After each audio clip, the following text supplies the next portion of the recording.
जय हिंद। नमस्कार साथियों, कैसे हैं आप सभी लोग। उम्मीद करते हैं कि आप सभी लोग अच्छे होंगे। और साथियों, आप सभी लोग की तैयारी जो है बिल्कुल अच्छी तरीके से चल रही होगी। तो साथियों, आज की इस क्लास में हम सभी लोग जो है यूपी बीएड प्रवेश परीक्षा 2026 के लिए टॉप ऐसे इंपोर्टेड और चुनिंदे क्वेश्चन को देखेंगे जो कि साथियों आपके 31 मई के एग्जाम के लिए जो है काफ़ी ही इंपोर्टेंट है। तो आप इस क्लास को बिल्कुल अच्छी तरीके से लास्ट तक देखिएगा और इस क्लास में दिए जाने वाले इन सभी क्वेश्चनों को आप अच्छी तरीके से जरूर याद कर लीजिएगा, जिससे कि आप जो है अपने एग्जाम में सभी क्वेश्चन को आसानी तरीके से बना पाएंगे। तो चलिए क्लास को स्टार्ट करते हैं। उनसे पहले यदि आप इस चैनल पर पहली बार जुड़े हैं तो आप जो है इस चैनल को सब्सक्राइब कर लीजिए और सब्सक्राइब करके ऑल नोटिफिकेशन को ऑल पे दबा के जुड़ जाइए, जिससे कि जब भी कोई नई क्लास हो सबसे पहले क्लास का नोटिफिकेशन आपके पास जो है पहुंच सके। तो आप इस चैनल को सब्सक्राइब कर लीजिए, साथ ही साथ आप जो है इस क्लास को भी लाइक जरूर कर लीजिएगा। तो चलिए क्लास को स्टार्ट करते हैं और देखिएगा क्वेश्चन क्या पूछा है। क्वेश्चन यहाँ पे पूछा गया है कि राज्यसभा के सदस्य का कार्यकाल होता है। चलिए बताएंगे। ये सभी क्वेश्चन काफी इंपोर्टेंट और चुनिंदे क्वेश्चन हैं जो कि आपके एग्जाम में 100% आपको ये सभी क्वेश्चन पूछे जाएंगे। और बताइएगा आप कि राज्यसभा के सदस्य का कार्यकाल होता है। तो राज्यसभा के सदस्यों का जो कार्यकाल होते हैं ये आपके 6 वर्ष का होता है। ऑप्शन यहाँ पे 20 सही जवाब है, 6 वर्ष का होगा। चलिए अगला प्रश्न देखिएगा। प्रश्न यहाँ पे पूछे गए हैं और प्रश्न क्या पूछा है कि टेली कम्युनिकेशन सेवा का नियंत्रण किस संस्था द्वारा जो है किया जाता है। तो टेली कम्युनिकेशन सेवा का नियंत्रण किस संस्था द्वारा किया जाता है। तो ये किए जाते हैं TRAI के द्वारा। ऑप्शन यहाँ पे डी इस क्वेश्चन का सही जवाब है। चलिए अगला प्रश्न देखिएगा। प्रश्न यहाँ पे पूछे गए हैं कि 2022 राष्ट्रमंडल खेलों की मेजबानी किसके द्वारा जो है की जाएगी। चलिए बताएंगे आप। तो 2022 राष्ट्रमंडल खेलों की जो मेजबानी है यह किए गए इंग्लैंड के द्वारा। ऑप्शन ए यहाँ पे सही जवाब होगा। चलिए अगला प्रश्न देखिएगा। प्रश्न यहाँ पे दिए गए हैं और प्रश्न क्या है 4th नंबर के केंद्रीय मंत्रिमंडल में कितने वित्त मंत्री हैं।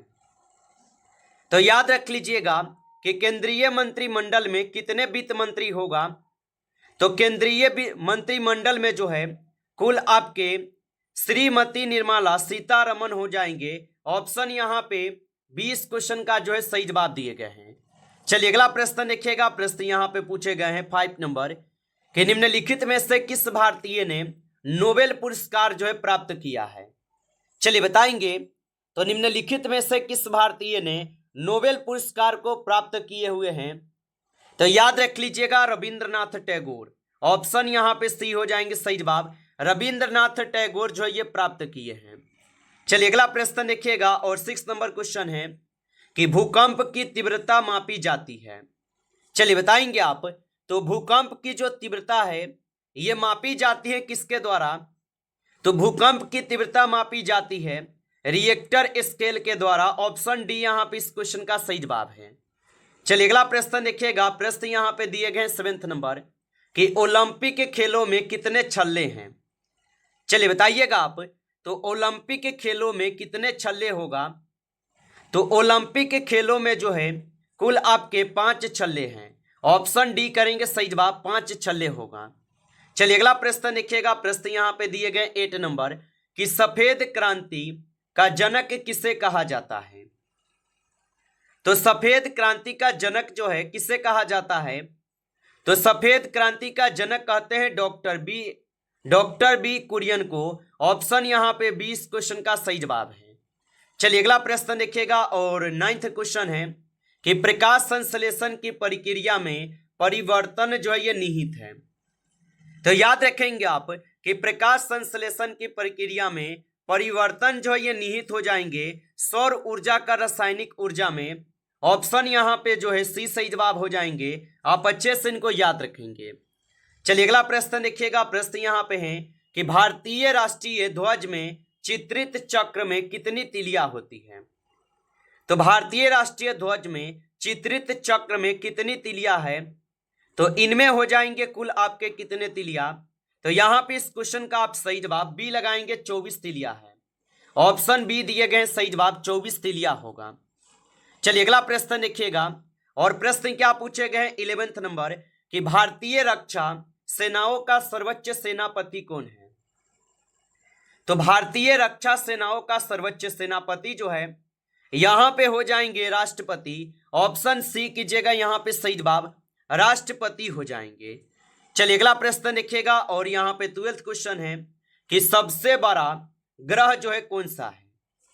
तो याद रखेंगे आप कि सबसे बड़ा ग्रह जो है बृहस्पति ग्रह हो जाएंगे। ऑप्शन डी करेंगे सही जवाब, बृहस्पति ग्रह हो जाएंगे। चलिए अगला प्रश्न देखिएगा, प्रश्न यहां पे दिए गए 30 नंबर कि रणथंभौर चीता शरण स्थल कहां पर है? तो रणथंभौर चीता शरण स्थल कहां पर है? तो ये हो जाएंगे राजस्थान में। ऑप्शन ए सही जवाब है, राजस्थान में हो जाएंगे। चलिए अगला प्रश्न देखिएगा, प्रश्न यहां पे दिए गए 40 नंबर कि टेलीविजन का आविष्कार जो है कौन थे? तो टेलीविजन के आविष्कारक कौन होगा? तो टेलीविजन के आविष्कारक कौन हो जाएंगे? तो आप बताएंगे इनके आविष्कारक J.L. बेयर्ड होगा। ऑप्शन सी कीजिएगा, यहां पे सही जवाब। चलिए अगला प्रश्न देखेंगे, और प्रश्न पूछा है 50 नंबर कि भारत के किस राज्य में जनसंख्या का घनत्व सबसे अधिक है? चलिए बताएंगे, तो भारत के किस राज्य में जनसंख्या का घनत्व सबसे अधिक है? तो याद रख लीजिएगा पश्चिम बंगाल में जो है जनसंख्या का घनत्व सबसे अधिक है। ऑप्शन सी यहां पे इस क्वेश्चन का बिल्कुल सही जवाब होगा। चलिए अगला प्रश्न देखेंगे, और प्रश्न पूछा है 60 नंबर कि ब्रह्मपुत्र नदी का उद्गम कहां से हुआ है? तो याद रखेंगे आप कि ब्रह्मपुत्र नदी का जो उद्गम है ये कहां से हुए हैं? तो ब्रह्मपुत्र नदी का उद्गम हुए हैं आपके पश्चिम तिब्बत में मानसरोवर झील से। ऑप्शन यहां पे सी सही जवाब दिए गए हैं, आप अच्छे से इनको याद रखेंगे। चलिए अगला प्रश्न देखिएगा, और प्रश्न दिए गए 70 नंबर कि भारतीय क्रिकेट टीम का वर्तमान कोच जो है कौन है? तो भारतीय क्रिकेट टीम का वर्तमान कोच कौन हो जाएंगे? तो यहां पे इस क्वेश्चन का सही जवाब ऑप्शन यहां पे डी करेंगे, गौतम गंभीर होगा। ऑप्शन डी सही जवाब है।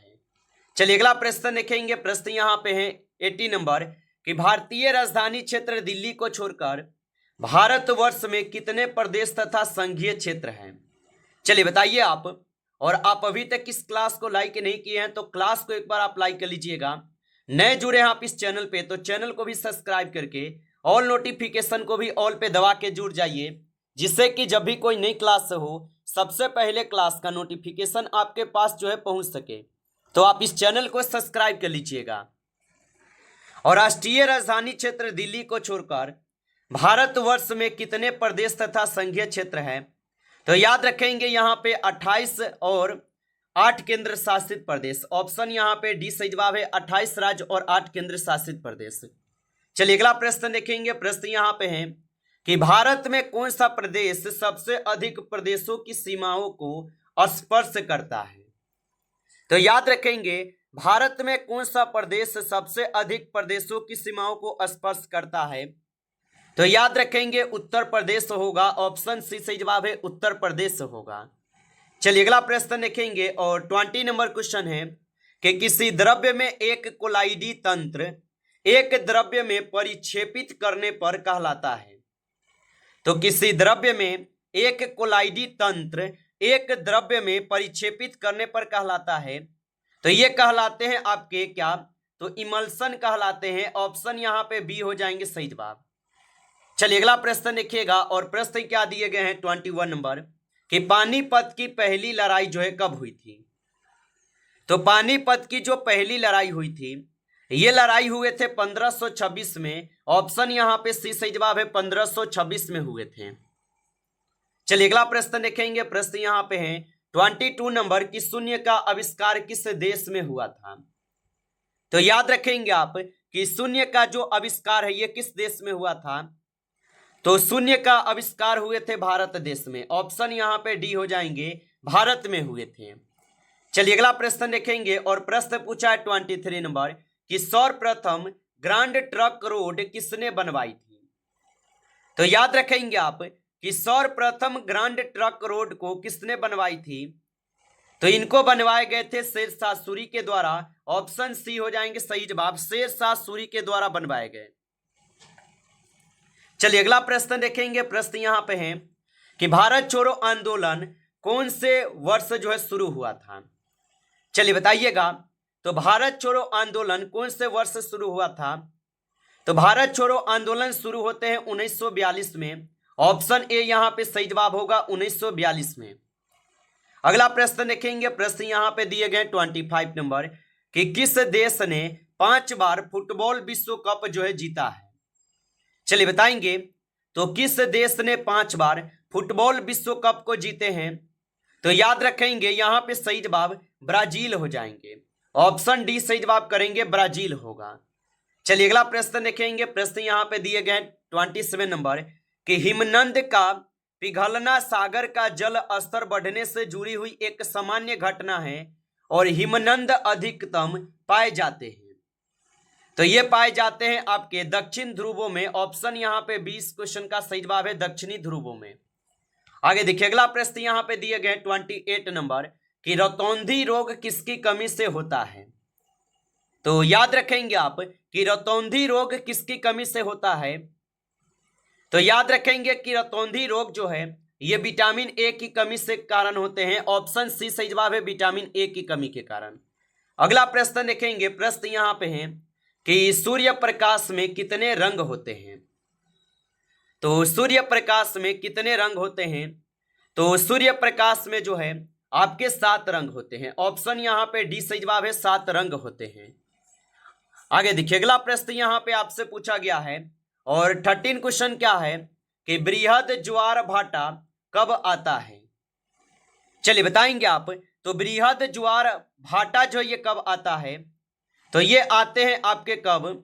तो पूर्णमासी को और अमावस्या को, यानी ऑप्शन ए और ऑप्शन बी बिल्कुल यहां पे आपके सही जवाब दिए गए हैं, दोनों हैं, याद रखेंगे। चलिए अगला प्रश्न देखिएगा। प्रश्न यहां पे है कि चिल्का झील जो ये किस राज्य में स्थित है? तो याद रखेंगे आप कि चिल्का झील जो ये किस राज्य में स्थित हो जाएगा? तो चिल्का झील जो है ये स्थित है उड़ीसा राज्य में। ऑप्शन डी सही जवाब है, उड़ीसा राज्य में होगा। चलिए अगला प्रश्न देखिएगा। प्रश्न यहां पे 32 है कि मोहम्मद बिन तुगलक ने अपनी राजधानी दिल्ली से देवगिरी हस्तांतरित की थी तथा इसका नाम रखा। तो याद रखेंगे कि मोहम्मद बिन तुगलक ने अपनी राजधानी दिल्ली से देवगिरी हस्तांतरित की तथा इसका नाम जो है दौलताबाद रखे थे। ऑप्शन यहां पे सी सही जवाब हो जाएंगे। चलिए अगला प्रश्न देखेंगे। प्रश्न यहां पे पूछे हैं कि प्राचीन भारत का महान विधि निर्माता किसे माना जाता है? तो प्राचीन भारत का महान विधि निर्माता किसे माना जाता है? तो याद रख लीजिएगा, मनु को मानते हैं। ऑप्शन ए सही जवाब हो जाएंगे, मनु को मानते हैं।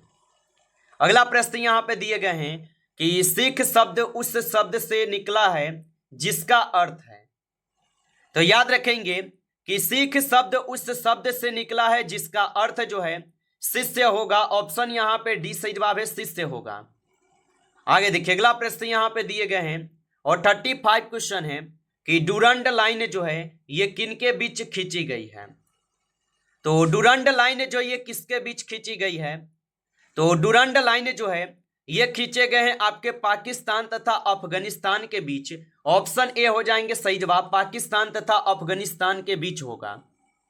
नमस्कार साथियों, इस क्लास में आपके टॉप 35 क्वेश्चन थे जो काफी इंपॉर्टेंट क्वेश्चन थे।